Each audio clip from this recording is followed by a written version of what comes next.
Mesdames, Messieurs, bonsoir et bienvenue à cette édition, le sommaire. À l'occasion de la célébration de l'Assomption, le lundi 15 août est déclarée journée chômée payée, une décision du ministère du Travail et de la Fonction publique. L'UPMB a tenu ce vendredi 12 août son assemblée générale extraordinaire à Cotonou. Il a été question de la relecture des tests dans le cadre de la prochaine AG élective. La double championne d'Afrique en heptathlon n'a pu prendre part au championnat du monde aux États-Unis. Elle évoque les raisons de son absence dans cette édition.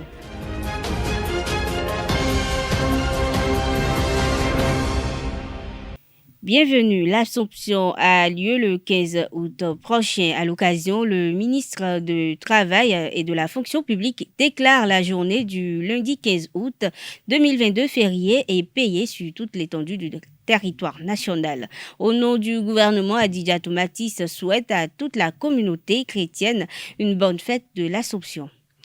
Le Conseil national du patronat de la presse et de l'audiovisuel, CNPA Bénin, a procédé au renouvellement de ses membres ce jeudi 11 août. C'était lors d'une assemblée générale élective qui s'est déroulée à la Maison des médias de Cotonou. À cette occasion, le président sortant Évariste Rodonou a été reconduit à la tête du CNPA Bénin pour un mandat de 3 ans. L'installation officielle du nouveau bureau est prévue pour les tout prochains jours. Les membres de l'Union des professionnels des médias du Bénin se sont retrouvés pour une assemblée générale extraordinaire à la Maison des médias Thomas Meosson de Cotonou ce jour 12 août 2022. Une rencontre qui a été consacrée à la relecture des tests dans le cadre de la prochaine assemblée générale élective. Carles Kitome nous rapporte quelques propos de l'ouverture des travaux. Le bureau exécutif national de l'Union des professionnels des médias du Bénin de vous présenter la situation actuelle parce que nous voulons rester conformes aux dispositions statutaires de notre Union et qu'ensemble avec l'Assemblée, nous puissions trouver pour en venir à une fin de mandat heureuse tout en restant conforme, bien entendu, aux dispositions des tests. Ce que nous attendons de chacun d'entre nous aujourd'hui, c'est de participer à la réflexion, qu'ensemble nous puissions trouver les meilleures options possibles pour continuer à faire de notre union notre cause commune. Donc nous sommes là pour notre union et je voudrais nous inviter à des réflexions constructives et participatives. Sur ce, je nous souhaite de bons moments d'échange et une très belle journée. Merci. L'ordre du jour est présenté comme suit. Premier point, je crois que c'est relecture des tests. Deuxième point, organisation de l'AG élective. Et troisième point, divers. Le présidium voudrait proposer à votre attention, bien entendu, de revoir l'ordre du jour. Ensemble, on va apprécier. La proposition que nous vous faisons, c'est que le deuxième point passe en premier point, en parlant de l'organisation de l'AG élective, et que le deuxième point, le premier point dans l'ordre du jour de départ vienne en deuxième point. La rentrée scolaire 2022-2023 démarre bientôt au Bénin. À cet effet, les cantines scolaires seront ouvertes dès le premier jour. Le porte-parole du gouvernement, Wilfried Léon Goumbédi, a donné l'information sur la station régionale de l'ORTB à Parakou en début de semaine. Démarré le 2 août dernier sur l'étendue du territoire national, les cours de vacances suivent leur cours. Certains parents ignorent l'importance de ces cours de vacances. Germain Atolou, fondateur du collège La Référence, invite les parents d'élèves à attacher du prix au cours des vacances. Il est au micro de Quentin Amoussou. Vous savez, l'habitude est une seconde nature. Et laisser les enfants sans activité pendant des mois, les enfants vont perdre. Ils vont perdre les notions, ils vont s'habituer à s'amuser tout le temps. Il y a les déviances auxquelles nous assistons aujourd'hui.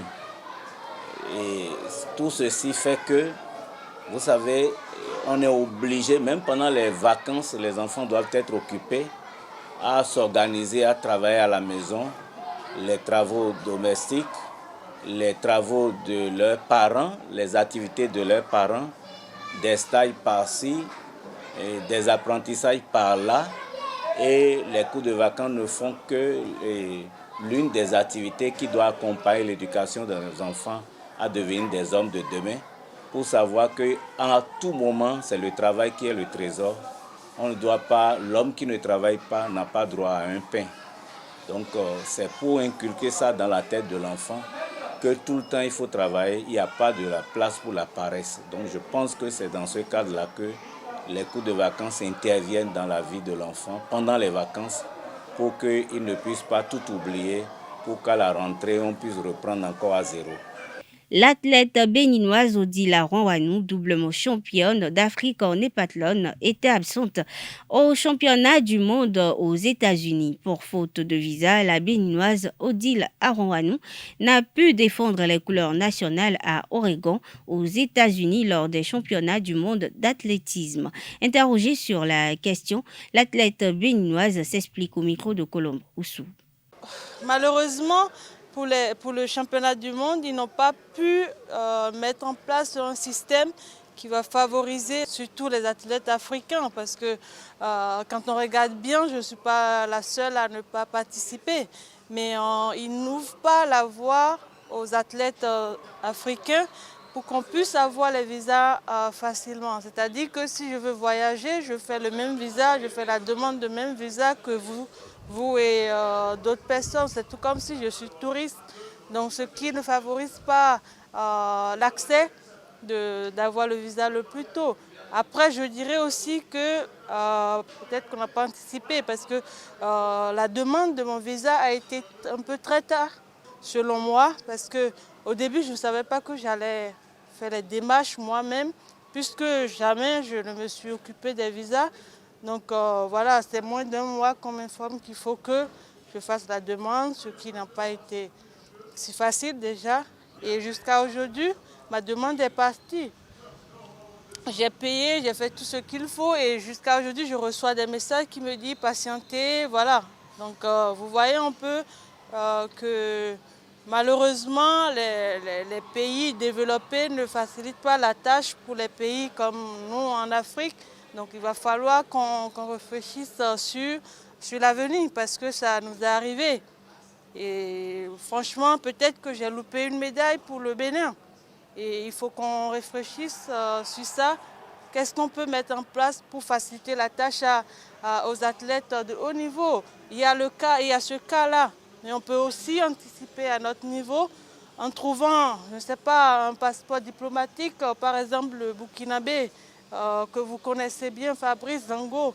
Il a le passeport diplomatique, il est allé au championnat du monde. Odile Aronwanou a également profité de l'occasion pour faire le bilan de la saison écoulée. Suivons ensemble. C'était une saison un peu particulière. J'ai quand même réussi à faire des belles prestations cette année, à corriger certaines difficultés que je rencontre souvent sur certaines épreuves. J'avoue qu'en mai déjà, j'ai déjà réalisé plus de 6175 points, donc c'est vraiment une saison qui est normalement prometteur. Mais malheureusement, comme vous pouvez le constater, au championnat du monde, je n'ai pas pu participer. Mais je suis fière quand même de pouvoir garder mon titre de championne d'Afrique en heptathlon cette année à Île-Maurice. Pour moi, c'est une belle saison qui pouvait être un peu plus mieux que ce que je vis aujourd'hui.